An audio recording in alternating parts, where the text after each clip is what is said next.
Hey guys, Lord Naren White here, the Holy Ghost, the one true God. Back with you with the next video in my series reading Dracula by Bram Stoker. Without further ado, returning to Dracula as read by Lord Naren White. 25 October, noon. No news yet of the ship's arrival. Mrs. Harker's hypnotic report this morning was the same as usual, so it is possible that we may get news at any moment. We men are all in a fever of excitement, except Harker, who is calm. His hands are cold as ice, and an hour ago I found him wetting the edge of the great Gurkha knife which he now always carries with him. It will be a bad lookout for the Count if the edge of that kukri ever touches his throat, driven by that stern, ice-cold hand. Van Helsing and I were a little alarmed about Miss Harker today. About noon she got into a sort of lethargy which we did not like. Although we kept silence to the others, were neither of us happy about it. She had been restless all the morning, so that we were at first glad to know that she was sleeping. When, however, her husband mentioned casually that she was sleeping so soundly that she could not wake her, we went to her room to see for ourselves. She was breathing naturally and looked so well and peaceful that we agreed that the sleep was better for her than anything else. Poor girl. She has so much to forget that it is no wonder that sleep, if it brings oblivion to her, does her good. Later, our opinion was justified, for when after a refreshing sleep of some hours she woke up, she seemed brighter and better than she had been for days. At sunset she made the usual hypnotic report. Wherever he may be in the Black Sea, the Count is hurrying to his destination, to his doom, I trust. 26 October. Another day and no tidings of the Tsarina Catherine. She ought to be here by now. That she is still journeying somewhere is apparent, for Mrs. Harker's hypnotic report at sunrise was still the same.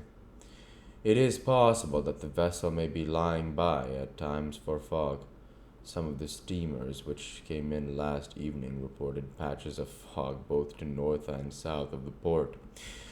We must continue our watching, as the ship may now be signaled any moment. 27 October, noon. Most strange. No news yet of the ship we wait for. Mrs. Harker reported last night and this morning as usual. Lapping waves and rushing water, though she added that the waves were very faint. The telegrams from London have been the same. No further report. Van Helsing is terribly anxious, and told me just now that he fears the Count is escaping us.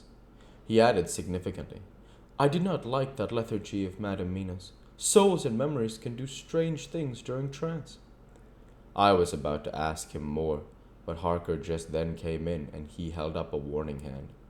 We must try tonight at sunset to make her speak more fully when in her hypnotic state. 28 October. Telegram. Rufus Smith. London to Lord Godalming. Care H.B.M. Vice Consul, Varna. Tsarina Catherine reported entering Galatz at 1 o'clock today. Dr. Seward's diary. 28 October.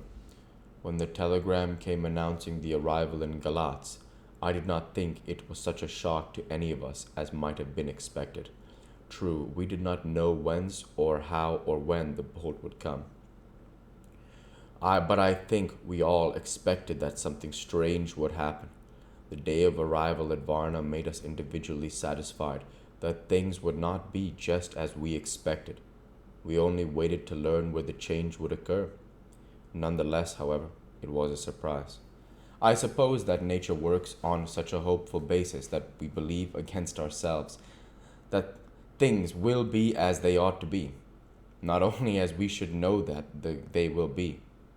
Transcendentalism is a beacon to the angels, even if it be a will-o'-wisp to man.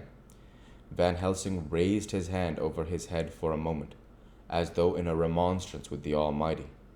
But he said not a word. and in a few seconds stood up with his face sternly set. Lord Godalming grew very pale, and sat breathing heavily. I was myself half stunned and looked in wonder at one after another. Quincey Morris tightened his belt with that quick movement which I knew so well. In our old wandering days it meant action.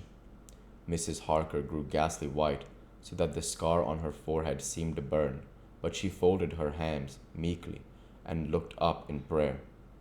Harker smiled, actually smiled, the dark, bitter smile of one who is without hope. But at the same time his action belied his words, for his hand instinctively sought the hilt of the great cookery knife and rested there. "When does the train start for Galatz?" said Van Helsing to us generally. "At 6:30 tomorrow morning." We all started, for the answer came from Mrs. Harker. "How on earth do you know?" said Art. "You forget, or perhaps you do not know, though Jonathan does, and so does Dr. Van Helsing, that I am the train fiend. At home in Exeter, I always used to make up the timetables, so as to help my helpful husband. I found it so useful sometimes that I always make a study of the timetables now. I knew that if anything were to take us to Castle Dracula, we should go by Galatz, or at any rate through Bucharest, so I learned the times very carefully. Unhappily, there are not many to learn, and as the only train tomorrow leaves as I say."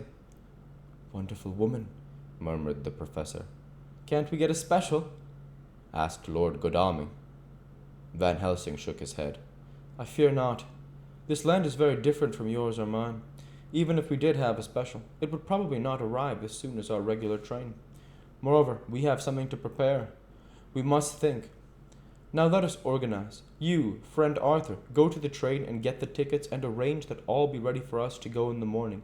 Do you, friend Jonathan, go to the agent of the ship and get from him letters to the agent in Galatz, with authority to make a search of the ship just as it was here. Quincey Morris, you see the vice-consul and get his aid with his fellow in Galatz, and all he can do to make our way smooth so that no times will be lost when over the Danube. John will stay with Madam Mina and me, and we shall consult. For so, if the time be long, you may be delayed. And it will not matter when the sun is set, since I am here with Madam to make report." "And I?"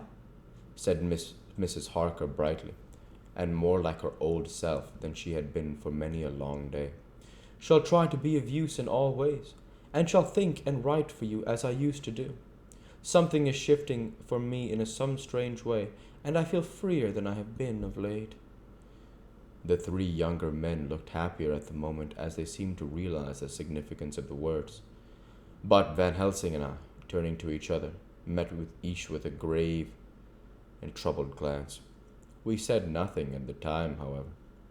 When the three men had gone out to their task, Van Helsing asked Mrs. Harker to look up the copy of the diaries and find him the part of Harker's journal at the castle.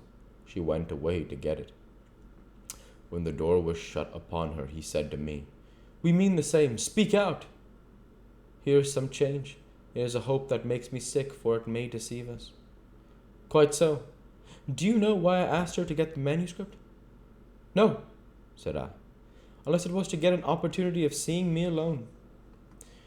You are in part right, friend John, but only in part. I want to tell you something, and oh, my friend, I am taking a terrible risk, but I believe it is right. In the moment when Madam Mina said those words that arrest both our understanding, an inspiration came to me. In the trance of 3 days ago, the Count sent her his spirit to read her mind. One more like he took her to see him in his earth box, in the ship with water rushing, just as it go free at rise and set of sun. He learned then that we are here, for she have more to tell in her open life, with eyes to see, ears to hear, than he. Shut as he is, in his coffin box, now we make his most effort to escape us. At present he want her not.